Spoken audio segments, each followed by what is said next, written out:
Hello everybody, welcome back to a Stuff and Things episode. It's been a while since I've been able to do one of these. I don't remember a single time I've got to start off a video.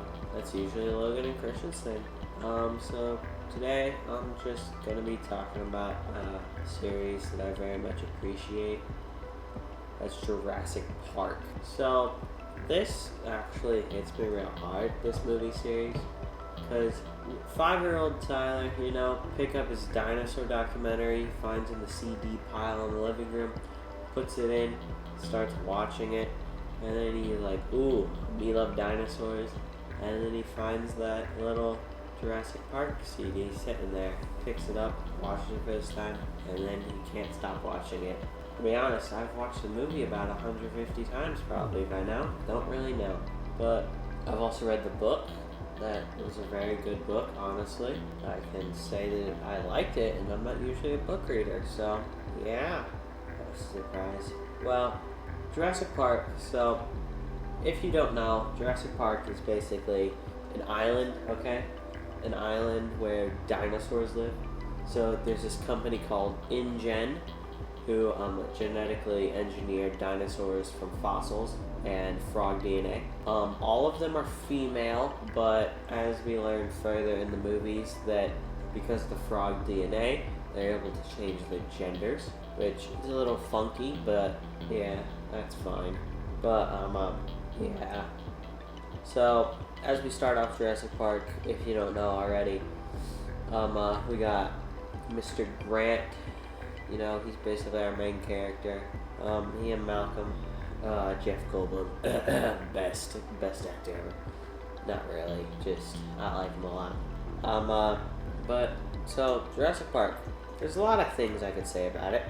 It's a horror movie. If you look at the books, if the books were like the movies, that'd be lovely. I would actually love that. That's why I like Jurassic Park 2 the most, which is on Site B. Because we have Isla Nublar. Well, we have the 5 deaths. Isla Nublar, Isla Sorna, Isla Myrta, and the other 2 that I forget because they're, just somewhere. And we don't just have InGen in this universe. We have Manticore and Biosyn. So, I'd love to talk about this subject with the boys, but of course, none of them like to answer me at all, and Christian likes to talk about his anime all the time, so I'm going to talk about my own thing, but I don't really do these episodes by myself, do I? So, yeah, it's interesting. I haven't done a solo episode. I think the one I originally didn't even get to come out because of production issues in the beginning. But I'm happy to hop back into this and just get ready for the new year. I'd hopefully like to hit 500 subscribers maybe by the end of the school year. Possibly. I believe we could do that with our audience. We could definitely do that. You guys just need to reach for the top, but yeah. So we'll start off. I actually have a tier list for my games. Sorry, not my games, the Jurassic Park movies. So I like to start off with 2, then I go 1, and then Jurassic World Fallen Kingdom, then Jurassic World Dominion, then Jurassic World, then Jurassic Park 3. We don't talk about that if you don't already know. Jurassic Park 3 is the worst movie in the franchise. We already know this. It's clear. But yeah. Oh, sorry if I sound a bit weird. My nose is a bit stuffy. I'm not feeling the best, but that's fine. I'll get through it. So here, let's talk about the difference between the movie and the book. So, John Hammond, he's the creator of Jurassic Park. So, basically, him and his, it's his friend, but basically his brother, John Rockwood. They basically started InGen, and then they started growing Jurassic Park. And originally it's supposed to be in San Diego, in California, where they had the amphitheater. You can see that in Jurassic Park 2. Awesome movie. I love that one the most. It just hits me real hard. So they started InGen. Then Biosyn, another company, all kind of grew next to them, I would say. They're a pharmaceutical company. They have a big part in Dominion, I'd say. If you want to watch that, that basically tells you all you need to know about Biosyn. They are not nice people. They're very sketchy, like extremely sketchy. They try and steal the Dino DNA and use it for strange reasons, you know, pharmaceutical reasons, they say. We blame them for the locust, if you know what I mean. You know what I'm putting down. But to actually start off, so we have John Hammond in the movies. He's like a nice old man, you know. He actually cares about stuff. But in the books, this man is a piece of crap. You know that giant Triceratops turd in the beginning of the movie? That is what he is. Okay? And I'm happy this man died. This man died to compies after he tripped and broke his leg and then fell in a puddle. Okay? I'm just saying. He doesn't need to be doing this, bro. But I'm going to focus on the one in the movies because that one's a good one. So, John Hammond, his dream was Jurassic Park. He needed investors, basically to get the park set up. So he invited some people over. Dr. Grant, Ellie Sattler, Ian Malcolm, the other, what's the one insurance guy? I don't remember. He's a lot better in the books than he is in the movies. But okay, so basically John Hammond invites all these people over, and same in the books, same people. The book is a bit different with the people though. Some of them, yeah, we'll get onto that, but let's start with the movie. So basically, he invites them to the island. They go around. They see the dinosaurs. Most of them, at least. They see the sick Triceratops. You know, that's a whole lot of dung. Everything's fine. You know, they eat dinner. Blah blah blah blah. I see the raptor cage, which is suboptimal. I'd say that is not a secure way to keep an animal. Especially of that size. Those are large creatures. You wouldn't think so because in real life, a raptor is a small boy, but in this timeline, they're more like a Deinonychus, if you know what that is. Sorry for the non-dinosaur nerds out there. Onyx would understand, maybe. I don't know. So, basically, everything's fine, and then a hurricane hits. This hurricane, if you didn't know, I was to Hawaii recently, and those hurricanes are not friendly. So, yeah, they get hit by a hurricane, the power gets cut out. Well, actually, no, the hurricane's fine.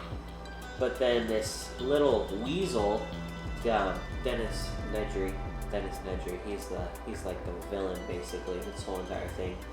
But he shuts off the power so he can get into the cryo chamber area where the dinosaur DNA is kept, so he can steal that off because he's working for Biosyn, you see. And basically, what he does causes a lot of random words. Basically, it keeps most of the fences online, but at the same time, it doesn't, because he shuts off all the other power. And the fence power is supposed to stay on, okay? But the hurricane takes the fence power out. So, then when the passengers are going through the T-Rex area, it shuts down, and they see the goat chilling there, you know? That sweet little goat. And they're just chilling there, and then boom, goat go quiet. And then the leg falls on top of the kid's car. Oh yeah, John Hammond has some grandkids. Don't ask me for the names. It's been a minute, honestly. I'm not feeling the best and don't remember much. So basically, the leg falls there. They're wondering what the frick was that. It's the T-Rex. I don't know how the leg got through the fence, first of all, because that didn't make much sense. And then, the one lawyer dude, I don't remember his name. I know I'm a true Jurassic Park fan, but I don't remember everybody's name, okay? That's like a difficult thing to do. So basically, he runs to the bathroom. If you know the scene, you know the scene. Because a man's gotta go if he's gotta go, am I right? Oh yeah, Ellie Sattler's not with them because she went off to help with the dinosaur because of the lilac berries, because there's a lilac contingency, if I'm correct, where there's a certain chemical. If the dinosaurs don't have it after a while, they die.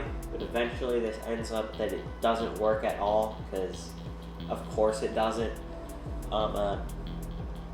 Or it did, who knows? In this new movie coming up, I think maybe it might have hit.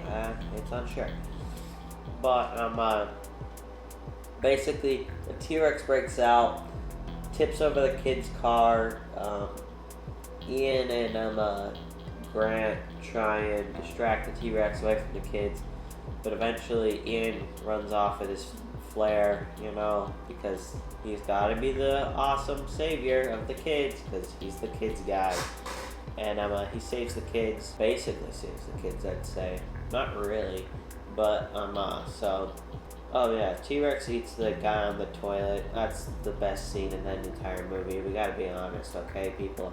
There's no lies here.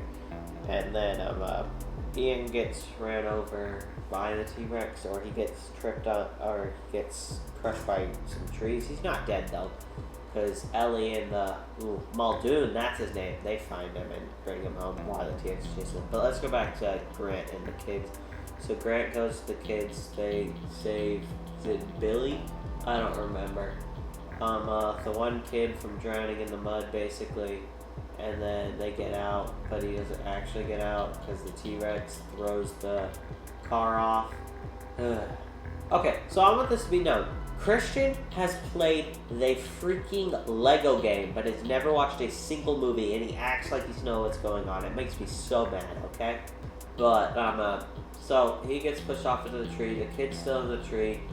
Grant has to climb up because they went down a vine off of the T-Rex paddock. The giant ledge doesn't make much sense, because how did the T-Rex get over on? None of it makes sense, okay? It's 90s, okay? It's weird times. What was I gonna say? Oh, yeah. So Grant gets the boy out, the car falls down again on top of them, so they're like back in the car again. Funny. Then they climb up into another tree that's a little closer to the ground. They're in the Brachiosaur Valley. They get a good night's sleep. But let's go back to Ellie, Sattler, and Muldoon. So they get Ian, and they drive back to the visitor center or the bunker, where what's his name is? Names are not in my vocabulary today. So they go back, and then they figure out they need to go turn the power back on. Oh wait, no, it is the visitor center. They go to the visitor center, and they go into like the tech room, because that's where everybody is at the moment. And then they all kind of leave that area, because the one guy goes back to start the power, but then after a while, he doesn't come back, or the power doesn't come on. So Ellie goes to find him. Oh, Muldoon also goes. And then Muldoon, the scene, clever girl. He's no longer. But Ellie goes down into the power station, turns on the power again, which then, Grant and the kids are climbing over their electric fence, which I'm pretty sure is for the Herbivore Valley out into just, lands. Yeah. But basically, one kid, the little guy, he gets shocked off the fence with his powers turned on. Funny scene. They start coming back. They get to the visitor center. Raptor's there. We're gonna stop that part there, and then I'm gonna go over it.